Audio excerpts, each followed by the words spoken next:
तो पुजारी जो है और मथा टेकने वाले जो लोग हैं तब इधर आना चाहते हैं, जब खुद फिनिश हो गए और फिनिश करने चले थे खुद फिनिश हो गए।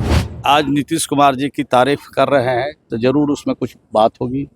उनसे पूछिए कि कल तक नीतीश कुमार बीमार थे, लाचार थे, तो अब सन्यासी लोगों का जो जमात है वो सन्यास लेने के बजाय नीतीश कुमार जी के मंदिर में यहाँ के आशीर्वाद लेने की उनको क्या जरूरत पड़ गई।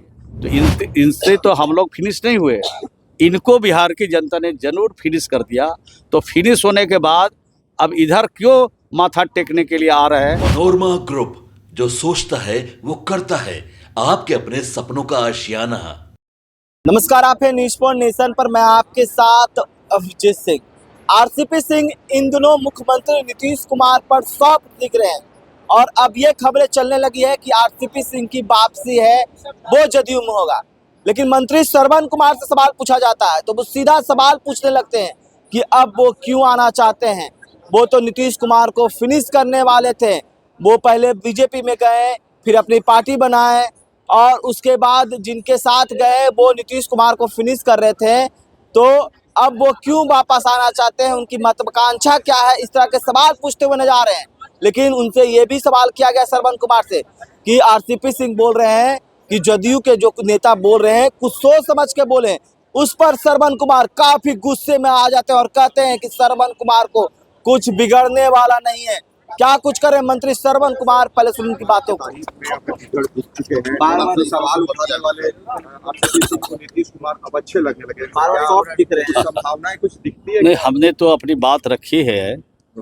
देखिए,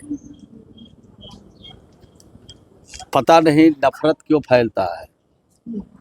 नीतीश कुमार जी को कल तक वे लोग जो लोग कहते थे कि नीतीश कुमार जी कुछ नहीं है, मेरे ही सोच से नीतीश कुमार जी चल रहे हैं। नीतीश कुमार बीमार हैं, नीतीश कुमार जी को लोग चलाते हैं, अफसर चला रहे हैं। आज नीतीश कुमार जी की तारीफ कर रहे हैं तो ज़रूर उसमें कुछ बात होगी। उनसे पूछिए कि कल तक नीतीश कुमार बीमार थे, लाचार थे, उनकी कोई सोच नहीं थी, आपके सोच से चल रहे थे और नीतीश कुमार जी को ख़त्म करने पर लगे थे। और नीतीश कुमार जी को इन्होंने पहले तो भाजपा में गए, अब भाजपा में जाने के बाद फिर वहाँ से लगता है कुछ आशा नहीं था, तो फिर अपनी पार्टी उन्होंने बनाई। अपना दुकान भी नहीं चला, तब दूसरे के दुकान में फिर अपना पार्टी को मर्ज कर दिया। और जिस पार्टी में मर्ज किया उसके जो संस्थापक थे, उसके जो नेता थे, वो कहते थे कि नीतीश कुमार को अगर 25 सीट आ गया तो हम संन्यास ले लेंगे। तो अब सन्यासी लोगों का जो जमात है वो संन्यास लेने के बजाय नीतीश कुमार जी के मंदिर में यहाँ के आशीर्वाद लेने की उनको क्या ज़रूरत पड़ गई। तो जो नीतीश कुमार जी को पूरी तरह से ख़त्म करने, नीतीश कुमार जी को पूरी तरह से समाप्त करने की दिशा में पहल कर रहे थे। और हम सब लोगों को, जितने भी जेडीयू के लोग थे, जितने भी एनडीए के लोग थे, सबको फिनिश करने में बिहार में ये लोग लगे हुए थे। तो आप सोच लीजिए कि जब ये लगे हुए थे फिनिश करने में तो इनसे तो हम लोग फिनिश नहीं हुए, इनको बिहार की जनता ने जरूर फिनिश कर दिया। तो फिनिश होने के बाद अब इधर क्यों माथा टेकने के लिए आ रहे हैं, हमको समझ में बात नहीं आती। क्या होगा वैसे लोग अब तो हमने सवाल किया है, उसका जवाब पूछिए। और जो लोग उनके लिए हाय तौबा मचा रहे हैं उनसे पूछिए कि अगर इस बार हम लोग 85 सीट पर नहीं आते, 25 पर ही आउट हो जाते, तो हम लोग के मंदिर में कोई पूजा करने के लिए आता, हम लोग को पुजारियों को मिलता। तो पुजारी जो है और मथा टेकने वाले जो लोग हैं तब इधर आना चाहते हैं, जब खुद फिनिश हो गए और फिनिश करने चले थे खुद फिनिश हो गए। और यहाँ कुछ चाहते होंगे, क्या चाहते हैं उनसे जानना चाहिए। कि जेडीयू के नेता जो बयान दे रहे हैं, जो सोच समझ करके बोले, क्या बोलते हैं? जेडीयू के नेता कोई आज पैदा नहीं हुए हैं, हम लोग बिहार की मिट्टी से में पैदा हुए, बिहार की मिट्टी में चले जाएंगे। मैं अपने जीवन में कभी दल नहीं बदला, हमने अपने जीवन में कभी नेता नहीं बदला।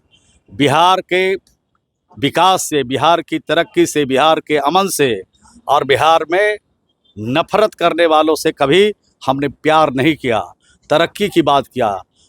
हमेशा इस रास्ते को चलाया। और जननायक कर्पूरी ठाकुर जिसे मैं सीखा हूँ, जननायक कर्पूरी ठाकुर नहीं होते तो मैं यहाँ पर नहीं होता। तो आप सोच सकते हैं कि जो जननायक कर्पूरी ठाकुर के रास्ते से चल के यहाँ आया, नीतीश कुमार के नेतृत्व में काम किया, और उसको कोई इधर उधर की बात कह के हिलाने वाला, डिगाने वाला, डुलाने वाला नहीं है। मैं 8 बार असेंबली का मेंबर बना हूँ, 7 बार मंत्री बना हूँ। मैंने कुछ काम किया है। नीतीश कुमार जी का आशीर्वाद प्राप्त है, जननायक कर्पूरी ठाकुर का आशीर्वाद प्राप्त है। ऐसे इधर उधर बोलने वाले से श्रवण कुमार जी को कुछ बिगड़ने वाला नहीं। चलिए, थैंक यू। तो आपने सुना मंत्री श्रवण कुमार किस तरह से आरसीपी सिंह को जवाब दे रहे हैं और कह रहे हैं कि हम ऐसे नेता हैं जिन्होंने काम किया है, और वो अपने बता रहे हैं किस तरह से हमने कभी किसी पार्टी को ज्वाइन नहीं किया, हमने नेता नहीं बदला है। तमाम बात करते हुए नजर आ रहे हैं आरसीपी सिंह पर, और आरसीपी सिंह से सवाल भी पूछ रहे हैं। इस तमाम न्यूज़ के साथ नमस्कार।